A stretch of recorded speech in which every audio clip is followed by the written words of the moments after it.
Кочани е една од 18 општини во државата кои во рамките на проектот за зајакнување на општинските совети, програмата за развој на Обединетите нации UNDP потпишат договор за соработка. Преку проектот финансиран од Швајцарската агенција за развој и соработка, членовите на општинските совети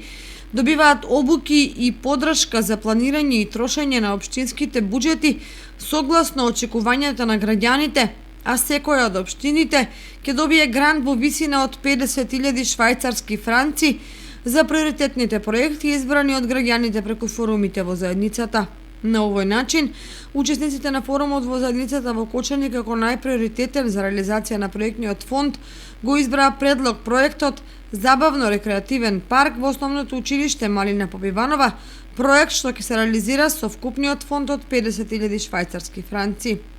Според постојаната представничка на UNDP Нарине Сакахјан, проектот за јакнување на општинските совети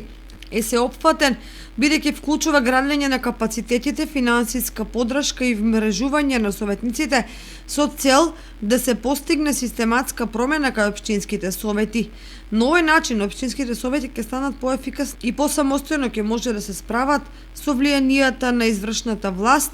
исполнувајќи ги нивните улоги на одлучување, надзор и представување. Покрај обуките за советниците и грантот од 50.000 швајцарски франци, секоја од општините ќе добие и грант во висина од 12.000 швајцарски франци за имплементација на иновативни IT решенија, зголемување на транспарентноста и отчетноста на општините, како и учество на граѓаните во носење одлуки на локално ниво.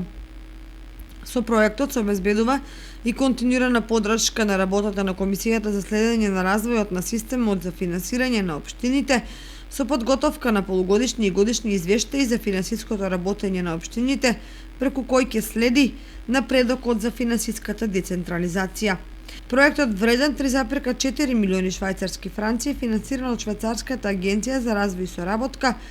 и е имплементиран од UNDP во партнерство со Министерството за локална самоуправа, Министерството за финансии, Заедницата на единиците на локалната самоуправа, Сдруженијето на финансиски работници и UNWomen.